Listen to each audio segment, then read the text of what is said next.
You're listening to Men of Abundance, episode 193 with Nate Lind. Have you ever considered being a legendary man? Today we're going to talk about what that is and what it might mean to you. Welcome to Men of Abundance, the podcast for those looking to level up their lives by hanging out with some of the greatest leaders and established professionals in our community, living a life of integrity, honor, and the abundance mentality. Prepare to pay it forward with your host, former Army medic turned lifestyle entrepreneur, Wally Carmichael.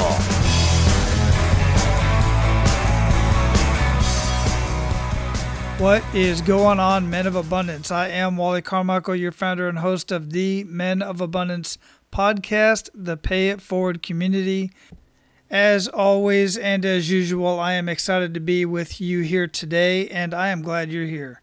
If you are brand new to listening to Men of Abundance, this is one of the first episodes you've listened to. I want to welcome you to this community, to this tribe of men. And there are many ladies out there listening as well. Ladies, I truly appreciate you listening as well. You know, I say this often, but I truly can't say it enough how grateful that I am and how honored and humbled I am that so many people are listening to these conversations, getting a little bit out of each and every conversation, and then applying that somehow into your daily activities, into your mindset, into your thought process. Something you're using here at Men of Abundance is in some way, shape, or form affecting your life in a positive manner. That's my goal, that's my hopes, and I'm just really amazed at how many people are giving me some amazing feedback, sharing their little story with me and about what the conversations are doing for them, and then that you're sharing Men of Abundance with other people. That's really what this is all about. You know, they say knowledge is power, but that is incorrect. Knowledge is only power when it's shared. If you're keeping knowledge to yourself, it's only good for you, but it really makes a big difference when you share that information, that knowledge with other people. And that's what I'm hoping that you're doing. If somebody shared Men of Abundance with you, thank them. And then pay it forward by sharing Men of Abundance with somebody else. I assure you, they will come back and thank you. Now, I want to get right into today's conversation because our conversation is a little bit long, but, you know, I let these conversations go as long as they need to. And they don't get drawn out. They're not just long, drawn-out conversations that, end up being something boring. That's my thought process anyway, and that's the way I feel about it. But this is a really good conversation, so I really want to get right into it. But before I even introduce our featured guest today, Nate Lind, to you, I want to mention that he has contacted me before I got an opportunity to do the pre-show and share this conversation with you. He has shared with me that he has an event coming up, and you'll hear us talk a little bit about AdSum in our conversation.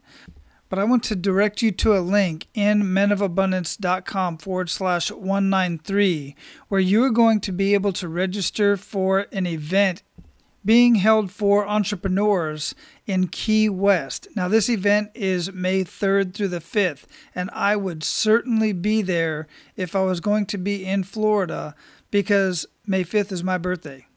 And that would be an amazing way to celebrate my birthday with a bunch of other entrepreneurs in Key West, of all places, which would be really cool.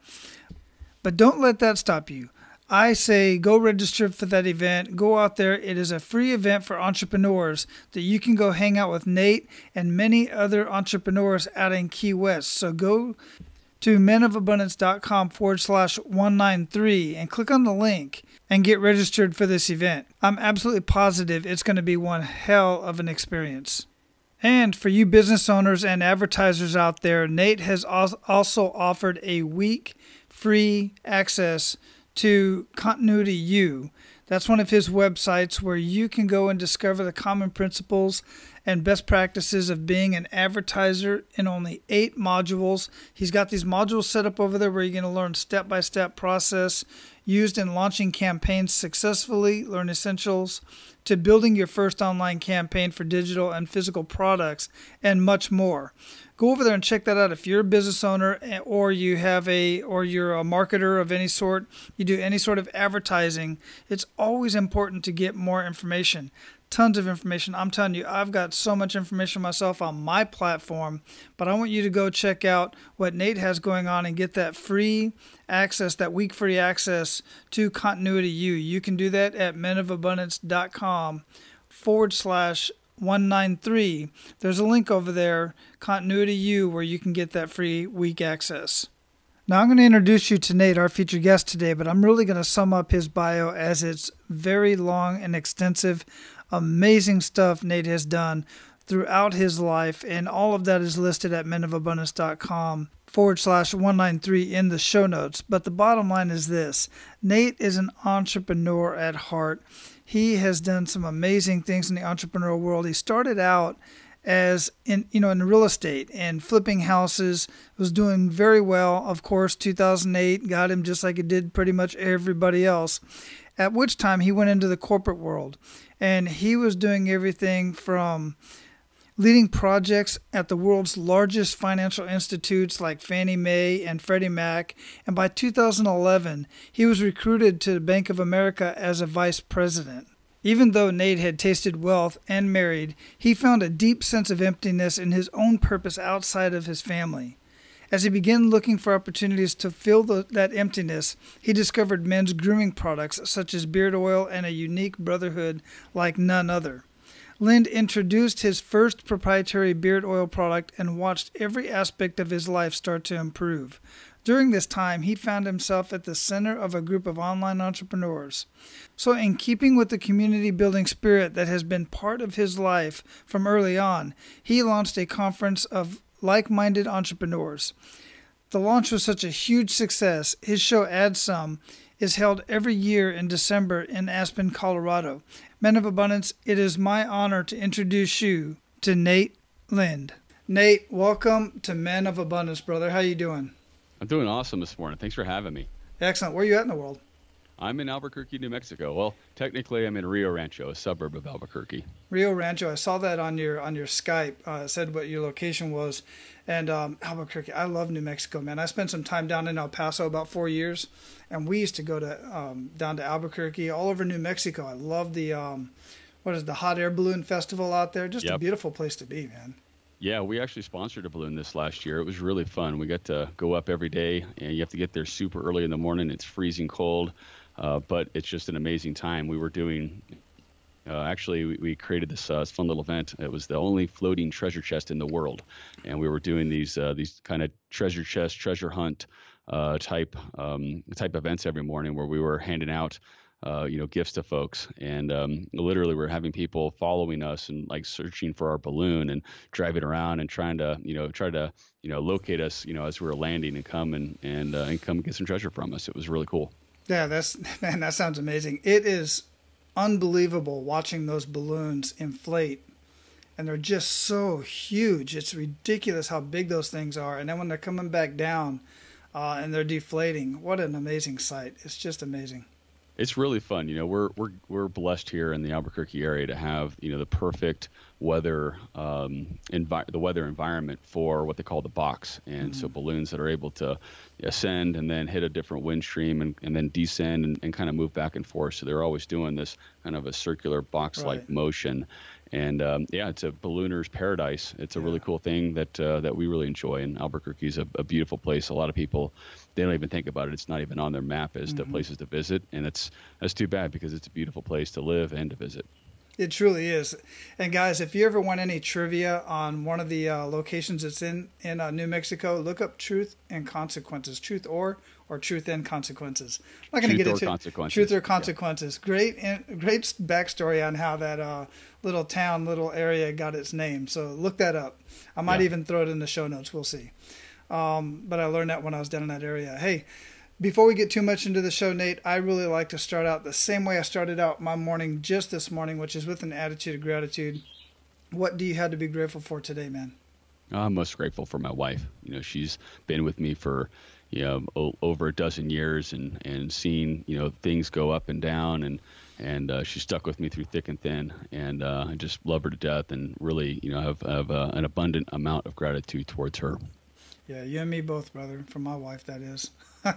25 years, December 14th, man, and she stuck through me through my military career, and at the same time, imagine this, military career on top of my entrepreneurial desires and, being gone, spending money, doing this, taking courses. I mean, it's hard enough just for the spouse of an entrepreneur, but add the military aspect on top of that, goodness gracious, That woman's strong, man. Yep, I'm the son of an Army colonel, so I know about the military. My wife actually was in the military too when we were first dating, and later got out. So I've been steeped in military my entire life. So you know what I'm talking about, man. Absolutely. And you're on the other end of that, like my three boys. Absolutely, man. So, Nate, how would you describe yourself? I think if I had to describe myself in one word, it would be curiosity, or curious. I've always been a big proponent of just, asking questions and wondering why, and what's the point, what's the purpose, and then also I think I've really found that vulnerability and leading through my failures in many instances, and being willing to share, what I've screwed up on, what I've not, things that I can learn from that come from that, has actually really, I think, set me apart from, the average person out there that's so concerned about, sharing anything that might be perceived as a weakness. I found that, leading with, your own stories and with your own personal, challenges, even more so than your own triumphs, has really built a community around me that, I really just, I love, and I love giving to them, and I love providing value, and just sharing, stuff that's, not been working for me, and things that have been working for me. And that has really paid itself back in spades. So that's, in kind of a short way, that's how I would describe myself, is very much giving, and kind of taking that idea of, many of the great entrepreneurs of the past is, give before you get. Yeah, absolutely. And that curiosity as young men, I'm thinking about myself. I was very curious, and you said question everything, and you're always questioning things. And I always questioned things. And like, I think about myself, and I think about my boys as they're going through this right now.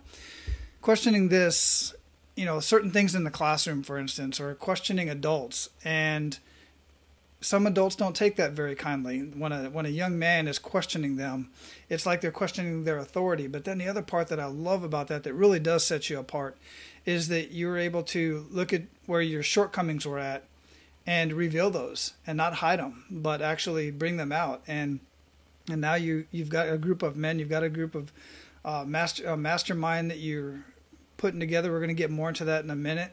But sure. The importance of this, guys, and the importance of that message, and the reason why I highlight on that is, number one, be curious. Always explore. Always experience new things. I have right here in front of me, collect moments, not things, not stuff. Collect experiences, not stuff. Yeah. And then when you fail, man, sit down with somebody and have a conversation about that. And that's where the wisdom comes from. That's where you start learning. I just had actually posted this on my Pay It Forward Aloha Friday about how to gain that wisdom. Can you elaborate on that a little more, Nate? Yeah, absolutely. And I think before, like, even going into a conversation with somebody else, I've got a series of I've got legends, is a word. It's something we all, maybe deep down inside aspire to be one day. And, we have stories of people that are legends, and, we really hold either them in high esteem and in high status. And, I have an acronym I use as a device for legends, and it's learn yourself for L, exercise aggressively for E, grow your tribe for G, express your passion for the next E, navigate confidently, destroy limitations, and share treasure. And those are some things that are really important to me, that you can really express those aspects of life at any point in time. And when you're having those conversations where you're sitting down, you want some wisdom from other men in your life. That first one that's super important is you really need to learn yourself. And it's there's a really important aspect of self-reflection and being present and helping yourself so that you can help others. So those are it's the first place to kind of start with that. which is really where I like to go with it. And then, as you're moving yourself into, how you can express yourself in, physically, exercising aggressively is a huge piece of that, because there's a balance between your internal and your external, which if you spend that time working on it and valuing yourself, you'll be able to express stronger internal and and externally, which is super important for us as guys. A lot of our validation and our self-respect or our self-love comes from our internal strength and also our external strength. And that gives you a really cool opportunity to take yourself and use yourself as a vehicle for adventure. And, working with friends and family and creating experiences and those moments that you were talking about just a little while ago, Wally. Mm-hmm. Yeah, absolutely. And I had never, as I've been following you even on Facebook for a while, I'd never really noticed that you had that acronym until we talked about it this morning with Legends. And that is absolutely brilliant, man. It hits on all the key points of being a man of abundance as well. I absolutely love that. So also, you've got another site here, and it's an acronym, ADSUN. What is that all about? Yeah, so AdSum is that's my entrepreneurial community. So I started out in my entrepreneurial venture actually many years ago as a real estate entrepreneur, and I flipped 75 houses over the course of about 6-7 years in the Northern Virginia area. Learned a whole lot through that process. I took a short pause, kind of a forced pause, as the real estate market corrected itself in 2008. Smart had to move. go back. Yeah. Well, didn't really have much of a choice, to be honest. Exactly. I didn't want to. But I had to go back to work. So it was kind of I felt like it was a defeat, failure at the time, but I learned so much from it. I had the opportunity to work for some of the world's largest financial institutions, and it was a real blessing in disguise. And it gave me a little bit of a time to, go back out there and figure out, who do I want to be in the world? What do I want to do?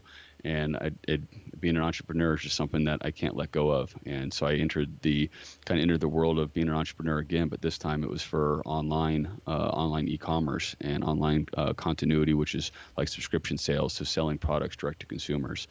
And AdSum is kind of the penultimate of that. It's the years worth of networking and hard work that I took as I was growing my own network, my company, growing my resources, and I created a trade show for online entrepreneurs, people specifically that sell products direct to consumers that use online advertising to help them acquire customers. So it started as a longer word. It was Advertiser Summit.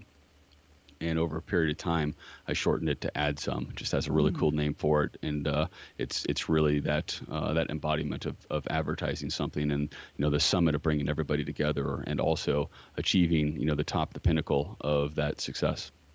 Man, I like that. Very, very creative. So you kind of alluded to it a little bit there. You had you working up to the crash as you're flipping houses. Then you got into the corporate side for a little while as well, which you didn't really talk about yet, but we're going to get into that here in just a minute because I find that very interesting and relevant to many of the listeners out there. But along the way, it sounds like you had a few, if not one or two, maybe several kick in the gut moments that really took you to your knees.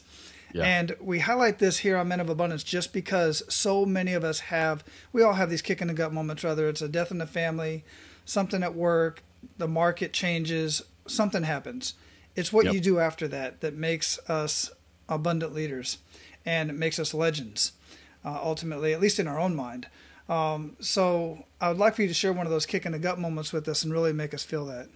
Yeah, well, let's talk about that. So in 2008, the housing market was already at that point kind of shaky. So, California, Arizona, Nevada, Texas, Florida, so kind of the U-shape, all the sea-facing states and the external part of the U.S. had really experienced a significant amount of appreciation, and that's when you could sit down and you have conversations with your barber, and your barber was talking to you about how he's flipping this house or he's flipping that house, a lot like how Bitcoin is nowadays. Everyone's talking about Bitcoin, and it's right at about those moments when it's seems like time and time again, everything just blows to hell in a handbasket.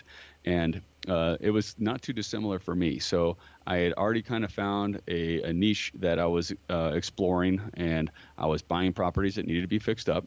And I was providing value to the folks that I'm buying those properties from, helping them start a new chapter of their life and, moving into, maybe an apartment or a different house or that sort of thing. They had a little bit of equity, so I was able to cash out some of that equity for them so they could, move into another stage of their life. And then the house was, was left for me to, fix it up or wholesale it or flip it. And that's what I would do. And in 2008, the amount of equity that got sucked out of the market, especially in the Northern Virginia area, and this was the same in Las Vegas, even worse in Las Vegas and Phoenix, San Diego. Some of the Californian cities were really devastated. Florida was destroyed from an equity perspective. The business model failed. So there wasn't an opportunity for me to go and work out an arrangement with somebody who had equity in their property and be able to, provide a service for them, make some equity for myself, and then, sell the property to, a new single family and be able to, make that exchange work. So it took a while for me to figure this out too. Like I kept thinking, okay, well, I've been doing this for like 6 years. It's not going to change. I can keep doing this. All I have to do is keep doing the same thing over and over again. Well, I think it's Albert Einstein that coined the term doing the same thing over and over again, expecting a different result is the definition of insanity. Mm-hmm. So I was part insane, part not insane. Aren't most of us? Exactly. Like I knew what I had been doing before worked, but the market shifted. Mm-hmm. And what I was doing now wasn't going to keep working. So it really, like that gut check moment was one night. I remember, I've got this, I had at the time, I just bought a house. So I didn't quite time, I sold a bunch of properties, but I didn't quite time the bottom of the market as well as I could have. And I had just bought a house. I've got a son on the way. It's my first child is on the way. And I hadn't really seen any income in about 8 months. And, I'm starting to like that calm, silent, stoic, like demeanor that, that mask that we put on to face the world was starting to like crack. Yeah. And I was really having that like challenge, like internally just recognizing, okay, well, shit, what the hell am I going to do now? And to top it all off, my poor wife just having a regular day, just trying to be supportive, recognizing I'm depressed at this point, and being a shit bear and just kind of like going through my own kind of reactions at the time, asked me a simple question. You know what that was, Wally? I have no idea. How was your day today, sweetie? Oh, and simple that was question, it. Right? That was it. I snapped. I was like, don't ask me about my day to day. And like everything that was just like simmering under this mask, under this surface, just went boom. And I erupted on her, totally snapped on her. It's totally uncalled for. I paid for it for years. Yeah. Oh yeah. And you will continue paying for it. Absolutely. And, but what was good about it is that was a gut check for me, and it really recognized that what I'm doing is not working and I need to do something different. And I reached out to some of my closest buddies, and at the time a couple of them were going through the same sort of situation themselves and could offer no help. But one of them had already started to make a transition from being an entrepreneur to going and working for somebody, and he recommended, I submit my resume, and this is turmoil for me. Like, remember, I haven't worked for somebody in 6 years, and I've got to go and get a resume. Like, what the hell? But I went ahead and did it anyways. I found a resume service. I'll never forget them, resumeedge.com. I don't know if they still exist or not. Free plug for you guys. But I used their service, got my resume, all brushed up, and started submitting. I really only submitted to one place. This is where my buddy was working. And he, it turned into an interview, and it ended up becoming a contractor for a very large financial institution, one that people see on TV all the time, and turned into kind of a stepping stone for me for the next 2 or 3 years. I went about just like really seeping myself back into corporate life and learning, what it means to be like a financial consultant. Because before, as a employee, before I was a real estate investor, I was doing websites and that sort of stuff. So it was very different. And for the next, the rest of 2008, 2009, 2010, 2011, for 4 years, I just would hopscotch around to different contracts, and I eventually landed a job at Bank of America as a vice president. and it was a fully remote job. So I got to work from home. I was able to skip all this crazy, nasty commutes I had in the DC area. And for those of you in Atlanta, DC, LA, Chicago, Dallas, some of those big cities, how bad the commute can just suck the life out of you. Yeah. And I was able to, move into that position. I had a team of about 20 people. I learned a lot about management, project management, and program management skills from all of that, and started doing some traveling. And it kind of set me in the position where I was able to afford to invest in an online business that later I would end up taking on all the operations and growing to a 9-digit gross revenue company over the course of 6 years. Wow. Yeah, that's impressive. What was that online business? So it's an online advertising agency. I had several different brands that we would sell products direct to consumers, and then also working with a number of clients directly, helping them sell their products. So it's just an online agency called Halo River, and still exists to this day. And something that I've got a team of people that work with, and they help facilitate that ad agency experience and agency of record for a number of brands that sell products online. So let's run through that real quick a little bit and highlight a few things for the guys out there. So you start out, even before you were doing real estate, flipping houses, you were building websites. I was, yeah. I actually got my degree in media art and animation at the Art Institute of Denver, Art Institute of Colorado in Denver. So I had a background in computers, websites, graphic design, animation, video production. That's what I got my degree in. Right. And about halfway through that college career, I started to find myself growing more and more interested in the art of the deal, as Trump likes to call it, or like doing business as opposed to doing the actual work and the art and the websites and that sort of stuff. So going through college, I found that I really liked the act of creating and building relationships with people, because that ultimately is what leads to a sale, to a business to business type, sale. And that carried with me into real estate and working directly with people and negotiating and working with folks individually to find win-win solutions for them, something where they would come out on top and I would come out on top. And that experience has continued with me every career move I've made, including going to work back in the corporate America world in the financial sector. Finding I'm trying to create a win for the people that I work for, and what challenges are they having. So so here's what challenges they're experiencing. Let me try to solve those challenges and create a win for them. And then they would create a win for me by giving me different projects and different assignments. And over time I would try different stuff myself, and then that. It took a little bit of a backseat in the online world. It's different from selling something to somebody through a website than it is talking to somebody directly and creating a win for them. So it was much different for me, taking that experience and applying it. But I was able to draw on that website experience and graphics and design and that sort of stuff. All the things my mom thought I wasted my money on when I finished my degree and went into real estate, I got to use again. And that was really fun for a good period of time. And I found that, again, my desire to create relationships and build friendships continue to grow. And then as I would go to trade shows in the online community, the e-commerce community, I would start to build those friendships and those networks. And it would start with the vendors, so the companies that I'm working with and using. And it would work. Then it started to translate into or transfer over to my competition. And believe it or not, I became really good friends with a number of my competitors, and that just continued to grow. And over time, that's what led to creating that trade show and the community around AdSum. And has led to building this mastermind of the elite online entrepreneurs and those who help facilitate that online entrepreneur's journey in the Legends Mastermind. Yeah, that's all encompassing right there in that abundance mindset. So, and then being a kind of a techie guy and building websites, it's rare that a lot of techie guys really have that trait that you realize that you had, which is I like the art of the deal. I like talking to people.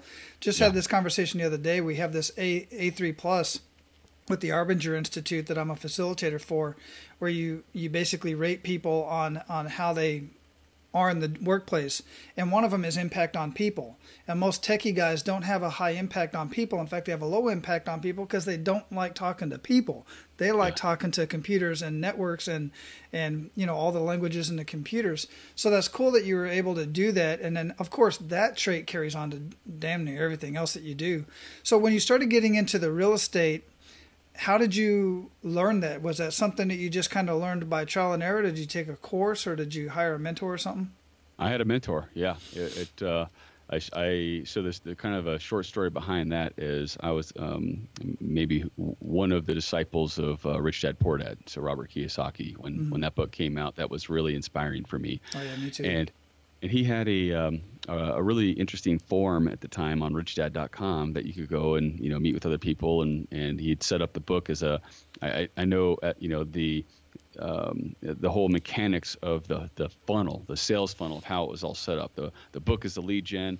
Yeah. His game is some additional lead gen, a little higher ticket price. And then he had all the seminars and courses and stuff that came on behind that and coaching. And I went through that. And you know what? It made me millions of dollars. So I never look at someone's business model from a lack of abundance perspective and say, oh, he's just making money off of that or whatever. Well, for me, it's all about what value do I get, and then how does that apply? How does that apply to me? How do I apply that education to myself? But just a quick story: I met a mentor through the richdad.com forums. And it was because of a Cashflow 101 game that he was hosting. And, at this time I'm like 22, kind of a, awkward, gangly kind of tech kid, kind of squishy. I was much heavier back then. And, I came to this guy's house. Basically, they were, throwing this game, this Cashflow 101 game at his house. And I thought to myself, well, I can't show up empty-handed. So I stop at the grocery store and I pick up a 6-pack of Old Dominion root beer. And still some of the best soda I've ever had in my life, or pop for those of you in the Midwest. So I come to this guy's house and I present my 6-pack of Old Dominion root beer and sit down and for the first time find myself playing this like supercharged version of Monopoly called Cashflow 101. And just developed a relationship with the host of the game. And amongst all of his friends, it was real interesting because amongst all of his friends, and I'm the only stranger that's there, I was the only person willing to partner with him in this game. And, this is fake money. This isn't playing for keeps or anything. And as he was looking for people to partner up with, he would obviously turn to his friends first because that's his tribe. And none of them wanted to. And I was willing to. So it kind of goes back to a G in Legends is grow your tribe. I was looking to expand and grow my tribe, and as was he. And I found that working with individuals that have that type of philosophy really do well together, and those type of partnerships, joint ventures, relationships can be very fruitful. So that was a really big piece for me, was finding that mentor. And he over the years, he's about 10 years older than myself, introduced me to a series of curriculum that was really beneficial for me to go through from a communication perspective. One of them was landmark education and the curriculum for living. There's a series of weekend classes that you can take and then seminars that you can go to, and it's really about the communication that you have with those that are around you. And also back to L from Legends, learning yourself, really looking at, what's going on inside you, what's going on inside your mind, inside your heart, that you can learn from and be able to communicate in a much more authentic manner with the people around you, which immediately sets you apart from the average person out there who's constantly like withholding or not revealing, or, if they built this shell around them that, they've got this fear, and the internet, I think, is only making that worse. People that have a fear that whatever they say is going to live on the internet forever. And that's true. But at the same time, if you don't express yourself, express your passions, which is another part of Legends, you're just the next person that's spit out of this conveyor belt of conditioning that we grow up in. and you pop down, and then you're conditioned to be an employee, and you're conditioned to get married in your 20s or 30s. You're conditioned to try to get that 3% raise, year after year. And then when you're in your 30s or 40s, you have a midlife crisis because you feel like you've wasted 10, 15, 20 years of your life, and you're left kind of a shell of yourself wondering, well, what do you do next? And you've never spent the time to learn yourself that you don't even know what to do next. Yeah, absolutely. Hey, and that's fine for guys who aren't listening to Men of Abundance right now. But those of you who are listening, take heed to what Nate is talking about right now. It's ironic that it's interesting that you just brought up Cash Flow 101, because just last weekend I was out at a coworker's house until almost midnight playing Cash Flow 101. Absolutely love that game. We can get into the whole conversation. It's an excellent game, an excellent learning experience. I have Cash Flow 101, the children's version. I've been playing with my boys for quite some time, but we haven't played in a while because my middle son beats my pants off in Monopoly. So I said, okay, fine, let's get some Cash Flow, but I wanted my little guy to play along too. So we got the child's version. Now it's time for me to get the adult version and start holding my own games, because it's a great networking tool. Yeah. So you were able to go build your tribe, grow your tribe through that network, and then you obviously learn a lot through the game as well, on a personal level as well as far as business is concerned. But then you had some actual, and a lot of guys set it up like that. They do it so they can have some actual connections and grow. I dig it, man. That's really cool. Absolutely. It was really helpful for me to overcome some of the more difficult things to do on your own, and kind of finishing up through the acronyms of legends. Haven't really talked much about, but it's navigating confidently. And there's saying, we've all heard it, fake it till you make it. There's actually a good reason for it. Like there's a science around actually acting as if, living as if what you're trying to accomplish is already certain. That so stepping into the game and acting as if everything you ask for is going to be responded to with an affirmative or with a yes. That's something that did not come natural to me, and I had to work through the psychology of that, over years and years. And the time and place for me to do that was through real estate. When I'm working, with people and approaching them, acting as if they were going to say yes, at the very beginning of my negotiation, whatever that might be. And then taking that and applying that to the dating scene, before I'd met my wife, and like going through the whole dating process, and, showing up with confidence is something that there's not a woman in the world that is not attracted to a man of confidence, and that acting as if is something that, and in fact, there's probably still not a woman in this world that even after they've been married for 15 years is not still attracted to a man of confidence, and showing that, to them, I think is a really key aspect of keeping a marriage healthy and keeping it moving in a strong and powerful way moving forward. So that navigating confidently was a huge piece of it, which leads to the D in legends is destroying limitations. And that one's particularly difficult because you can either find yourself in a situation where you're surrounded by people who are limitations to you, or if that's not the case, you may find that within yourself are limitations that are holding you back. And those are two of the most difficult things to go through alone. And having that tribe with you, and having men of abundance and individuals of confidence that can see your blind spots and help work through that, knowing from a positive perspective what you are trying to bring to the world, and supporting you with that is really helpful, because it's really hard to see your own blind spots, and having them be able to point it out, and not in an incriminating or a hurtful way, but being able to share with you some things that maybe are self-sabotaging that you can't see yourself. And it's absolutely critical that you surround yourself with people that are positive, not pessimists. That's I've read it in a couple of different articles that the wealthy, the rich, the entrepreneurs, men of abundance, whomever it might be, there's one common enemy to positivity and growth, and that's pessimism and negativity. So that's something that's really important to to keep in mind for people. Yeah, absolutely. Extremely important. And, in order for you to grow, guys, you absolutely have to have that tribe. You have to have that mastermind. You have to have that group of men that are going to be around that have that confidence. And one thing I want to back up on a little bit, just because I know some of the guys that are listening are going, okay, where's he going to come in on this? Because I have this thing that I like to point out about fake it until you make it. which I get the point in that. My point is some people take it too far. Some people think, well, I have to look and act like a millionaire. Let's take, for instance, real estate. In order for people to take me seriously, I have to be driving a Beamer. Or I have to be driving, and that's not I don't want you to go spending money and trying to look like you're a millionaire externally. Agree.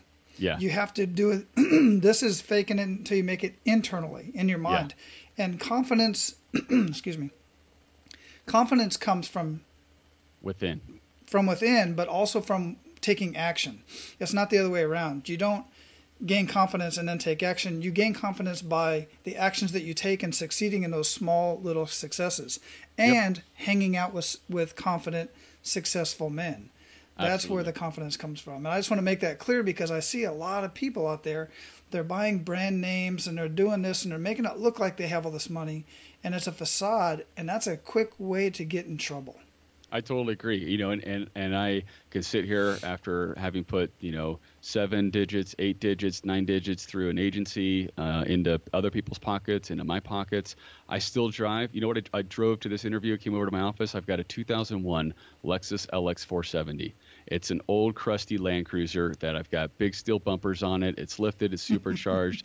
I bought it for $15,000. It was a $65,000 vehicle when it was brand new. I bought it in 2009, 2010. I buy used cars. I'm absolutely of that same opinion. I read The Millionaire Next Door many years ago. I was going to bring it up. Absolutely great book. What was the average? You remember what the average vehicle that a millionaire owned in I think it was like 1986 or something like that? Yeah, I don't remember what that was, but the lesson I got from it is never buy anything that's like newer than 3 to 5 years old. Right. And to this day, I've got my nice car is a 2009 Mercedes AMG, and that's a nice ass car. But I bought it only a couple of years ago, and I paid $22,000 for it. That's a $100,000 car that some other joker paid $100,000 for, and it depreciated $80,000 on his watch. And then I bought it, and it still looks awesome. It's mean. It looks nice. It works great. Beautiful. And people still turn their heads at it, and that's not really what I'm about. But it's a nice vehicle, and that's absolutely to your point. Don't fake it till you make it from a perception perspective. It's not about trying to show that perspective to other people. In 95% of all situations, it's to exactly your point, Wally, set yourself up in situations where you can overcome challenges. Those challenges that you overcome build your confidence. That confidence continues to grow. It's just like a video game. Just over and over again, you gain experience points. And over time, that confidence isn't faking it. You live and breathe and you exude that confidence everywhere you go. Absolutely. Absolutely. And if I remember right, Dr. Stanley, the author of that book, said that it was and I forget, I'm not sure on the year, 84 or something like that, but it was a Ford F-150, and they were all purchased used. You said, they were used. That's why millionaires stay millionaires. They know how to manage their money, and those millionaires, the Kardashians, all those type of folks that you see, millionaires, that's like 0.2% of the population of the millionaires in the United States. Real millionaires are the guys that live right next door to you. You don't even know that they're multimillionaires, have no idea whatsoever. So, brother, we are at a point in the conversation where we are going to pay it forward to our abundant leaders. Ready to do that? Yeah, absolutely. All right, so give men of abundance 1 to 3 actionable steps that they can take today. So I'm going to close in the final letter for legends, share treasure. And if you find that you share yourself with those around you, something that's important, your time, a gift of money, or some token of importance from you, an act of service, or words of affirmation or some encouragement, give without asking for anything in return. That is so powerful. And the sense of satisfaction you get from it is so tremendous. And on the flip side, when you give without expecting something in return, something is going to reciprocate. And that is my takeaway for you guys is give your time, give your money, give something of importance, an act of service, words of admiration or affirmation for other men out there, or women and children as well, and some level of encouragement. If you can give and share and give and share that treasure, you're going to get something magic back to you. Yeah, absolutely amazing that you're bringing that up. Let me grab something real quick. And the reason why I wanted to grabbed this was because just this morning in this book that I'm reading that my wife got me. Can you see it? Yeah, I see it. Right? Because I'm not seeing my video. God's Wisdom for Navigating Life. I'm not a really religious man, but I am a spiritual man. And one of the things that we were talking about, that you're talking about right now, giving of time, talents, and treasure. The passage that I just read this morning, there's one page per day for the whole year to read. And it's about wisdom. And that is to go just one step further than what you just said on that is it is unjust to not give of your time, talents, and treasures when you know that your neighbor is in need. It's unjust. So it takes it just even that little step further that you got to, it's more than just making a decision of seeking out those people that are in need for times, talents, or treasures. But it's unjust to know that the individual needs it and you not give it at that point in time. Not like, well, wait till next week, I'll take some time to share that with you. I was called out in front of an audience of about 70 or 80 multimillionaire real estate investors, and in front of this entire group, I was called out. And the facilitator of this event accused me of being greedy with my knowledge and with my time. And it was done in a loving way, but it prompted me to really think about, holy crap, I sometimes think about what gifts and knowledge, time, treasure, talents that I have, and minimize those. And one of the things that we don't take into consideration too often, and maybe we should, is there's benefit for somebody somewhere. Like, we're all in various stages of life. We're in different levels of where we are in our mastery of different subjects and skills and talents, etc. And there's always somebody that has a benefit from something that you have to offer. Mm-hmm. And if you're so greedy with your own time, talent, and treasure to not give any of that, then absolutely, that is a huge injustice. And that is not what being a legend is all about. Absolutely, absolutely. And, admittedly, it gets tougher and tougher the more people like you and I get our voices out there, get our faces out there. I must get at least 20 messages on Facebook every single day. And some of them are just connecting. Some of them just say, hey, I love what you're doing. I dig it. Many of them are say, hey, check out my Bitcoin program. Or, hey, some of them are like, I'm a prince in Saudi Arabia or something like that, that type of stuff. They're out there too. But some of them are legitimate questions, and they're asking for assistance and help. And I have to admit, I'm at the point to where I really cannot accommodate everybody. I recently had a conversation with, and I want to see what your take is on this personally, on this right here, because I just had a conversation with Dan Miller, the author of 48 Days to the Work You Love. Mm-hmm. And I asked him this question, and he said he basically gives up, how did he exactly? He said basically he gives up he gives up his time like once a month or once a week, where he's just like, oh, look, I got some time right here just for you and I to talk. But then at the same time, he had a guy who was driving in, a truck driver, and said, hey, I can either meet you at the truck stop or I can come to your house. And Dan's like, dude, I just can't do it. I just don't have the time. Because if we did that, my goodness, how would we be able to live our own life of abundance, right? Well, what I found is when I was doing that, I was taking away from my wife and from my children, and so much so that I could have lost them. And it got to a breaking point. So I really had to just recognize that, my time is the one thing I can never create. I can create more money. I can create other opportunities. There's so much more that I can have control over. I don't have control over stopping and starting time. Mm-hmm. So to answer your question, I look at it, pretty similarly. And I try to make as many moments and be in the present with as many people as I can, but I do I'll turn off my phone. I'll turn off, my email, turn off my notifications at specific points, throughout the course of the week, so I can focus and dedicate my time on with my wife and with my children. And, and then, alternatively, they also know there's times that I'm unavailable, for them with work, unless there's an emergency, of course. But I have to be very judicial about my time, and I'm very similar situation as you, Wally. I've been public enough for long enough, and people know enough of my story that it reaches them, and that's a great thing. That's what I want. And there's a lot of things that I can give to folks, in creating, a platform by which I have a community that it's not just me that's giving, but I've also created this community where others are giving. And much like I'm sure, your community does, is, Men of Abundance helping each other as well. And that's kind of where I see the multiplier effect. Like, I might not personally be able to talk to everybody in every situation, but the platform that I'm creating can magnify that, and the content that I create can magnify that. So that's really how I approach it, is just try to be as smart as I can about my time, still be intimate and create those individual present moments with people, but just recognize that we can't be there for everybody all the time. Right, absolutely. I appreciate you sharing that.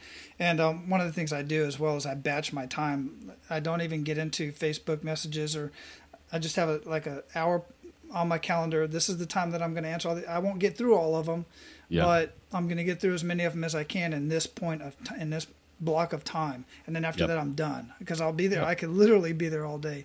All right, man. So speaking of that, what habits make the biggest impact in your life? So my morning routine is super important to me. I've done really marvelous things in my product sales, and things that I've done before, and selling direct to consumers. And I have to have a morning routine. My exercise routine. I have my own grooming routine. I've got for those of you that have seen me, I got a big and groomed beard.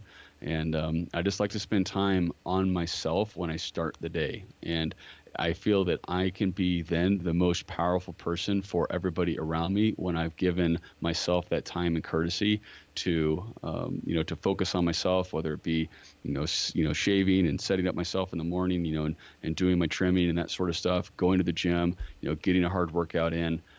Those things are absolutely critical for me from a ritual perspective. And then and doing meditation and being mindful, and trying to take a mindfulness approach to many of the things that I do in life, driving and being present with people, and just focusing on what I'm there for, as opposed to being a blank face and my mind working somewhere else. If I can, going back to that, if I can give myself the time and the intention every morning before I start my day, that's the most important part for me, to be the most effective person I can be for everybody else that are depending on me. Yeah. And guys, man, this is a trend right here. It doesn't matter necessarily what your routine is, but a morning routine is one of the things that is across the board. Just about every guy that I've talked to has some sort of a morning routine. And I got to tell you, Nate, good looking beard, man. Thank you. I've tried a little bit, it bugs me a little bit, but also when I start growing it in, I start kind of looking like Joe Dirt. So I just, I just let it go, man. But leave it to guys like you and Ryan Mickler and a couple of those cool cats out there with those awesome beards. Thank you. Yeah, absolutely. So what would you recommend that our abundant leaders read or listen to, and why? I'm a big fan of Dr. Glover's book, No More Mr. Nice Guy. Great book. That was a really inspiring book for me a couple of years ago, a year and a half or so ago, where I recognized that I was doing a lot of people pleasing. I was pleasing a lot of people around me, and I had kind of a wimpy approach, I think, to that confidence that we talked about earlier in this interview. Kind of not slipped away, but in different aspects of your life, like confidence is something that you build in context. It could be something around work, it can be in your relationship, it can be around your fitness, or your eating, or a variety of different things. And I think I had really gotten off base with with that level of confidence, and that being true to myself. And in my personal relationship, actually, with my wife. And I found that if I was able to like re-adhere to my own boundaries and to my own confidence and my knowledge of knowing that I've been steering this family unit in a particular direction for years, and then as I start to waver a little bit, in those times of waver, that seems to be when the majority of like the frustrations come up and that bubble up in the relationship. And reading through No More Mr. Nice Guy was a really helpful way for me to recognize that men and women have roles, and we have roles that come natural to us. We have some roles that come unnatural to us. And the more that we can learn and recognize what are our natural roles and and getting into and looking at the relationship in a way that fulfills that on both sides. And it's not about one being better than the other, or one being smarter than the other, or even from an equality perspective. Like, men and women are not the same. Like, they can be they can be, beautiful and wonderful and smart and intelligent in different ways, but they're different roles. And, having an open and honest dialogue in your own relationship and taking the lead was the huge piece that I got out of that. It definitely turned around, I think, a real spiraling aspect of my relationship that had come from all of this, me giving time everywhere else, but not to my own family unit, that I had to really circle the wagons and spend time in my family unit and repair some of the damage I'd done by ignoring my children and ignoring my wife. And it was really powerful for me. And I really credit Dr. Glover's book for helping me through that. Yeah, great book. I've listened to that book. I've got it on audio, and I've listened to it twice. Then I went back and listened to a couple other chapters a couple more times. Guys, if you're going to get that book, and you feel that you might be in that Mr. Nice Guy, that nice guy role, just be prepared for some deep reflection, because as it turns out, the nice guy's not all that nice when it gets down to it. And that's I'm going to leave it at that, because Dr. Glover certainly explains it much better than I could. For sure. But definitely get that book. I'll have it linked up in the show notes at menofabundance.com as well. Nate, what do you feel holds most people back from living a life of true abundance? I think fear. I think fear and ignorance are the things that hold most people back. There's a reason why the acronym and the word legends and the first letter is learn yourself, is that we I think embody so much fear and regret and concern and worry from the world today, that if we really just sit in silence and consider and learn ourselves and recognize what's true to us, that starting from that with a mentality of abundance and the law of attraction, abundance, whatever the terminology people like to use around it, if you have a core place to start from, and you just live your life as if everything is going to come to you from an abundance mindset, you're going to have a much more rich and enjoyable life than whatever misery you might be sitting in now. And maybe not everybody's in that situation, but if there's anybody listening to this that feels like they're in a bit of a miserable situation, then I would absolutely encourage you to do some deep reflection and use the resources out there that we've talked about in this interview. Yeah, absolutely. Fear is a common answer. You said ignorance. Elaborate on that a little bit. So that's really self-ignorance. I think that's the part, going back to legends, is learn yourself why it's so important. I think people today are so certain about who they are and what's right and what's wrong and that sort of stuff. And I would consider that being uncertain about everything is a much more positive approach to learning oneself and to learning those around you than approaching life with certainty. Question as much as you can, as much as you're comfortable with. Question more than you're comfortable with. Living in that uncomfort zone I've talked about before in some other interviews. For those of you that have listened to me before, live in that uncomfort zone. If you're constantly comfortable, you're not growing. You're not evolving. You need to try things that you're uncomfortable with. Make a list. Make a list of 50 things you're uncomfortable doing. I wouldn't tell anybody that I'm homophobic or that I don't like being around gay guys and gals. But at the same time, I've never gone to a gay rally before until this last year. I'd never gone before, and it was uncomfortable for me. But I went, and it's just a bunch of sweet people doing what they feel is absolutely inherent for them, and the abundance of love in that event was super surprising, and it absolutely kind of shook my my thoughts around that, and I was even, and then of course my business mind starts spinning. So at the time we're selling a lot of men's grooming products, and I'm thinking, oh my God, there's guys around here all over the place that this would be a field day for selling men's grooming products, and that sort of stuff. So, had kind of took an interesting turn as well, but just try uncomfortable things. And if I think Morgan Spurlock for a while had that show where, he would put himself in situations that are or put people together, and kind of trade walks of life. Like that sort of stuff is super fascinating to me, because people's, their hard, deep rooted boundaries and core beliefs often get challenged. And I think pretty much all of them would say at the end of that type of an experience that they were better off for having confronted something that was so uncomfortable to them, and overcoming that challenge of perception. And that I think would be, a fantastic thing for people to look at on a monthly basis or daily basis as often as you can, is what's one thing that you're uncomfortable with. Go and try it. Yeah, absolutely. I mean, even you just mentioning that made a lot of people's hair on the back of their neck stand up for sure. I know for sure. So, Nate, what does living a life of abundance mean to you? So living a life of abundance for me means living a life of abundant love, and constantly imparting that with those around me, my family, my friends, my community, and most importantly, I think even before everyone that's external to me, is abundant love for myself. It's not something that came easy for me, and it's something I think men in particular struggle with. There's a lot of deep-seated and deep-rooted shame, I think, that comes from a number of cultural and conditioning things that people experience in the world today. And loving oneself, I think, is probably the first place that I would start for any type of a life of abundance. Absolutely. Love it. Absolutely love it. So we're going to close this up, brother. And before we do, what did we not talk about that you want to ensure that our abundant leaders get out of our conversation today? We didn't talk at all about the the community of online entrepreneurs that I represent and that I facilitate. So, for any guys that's out there that is living in the rat race, or you have an online business, or anything that's that's related to product sales online, that's really my mastery.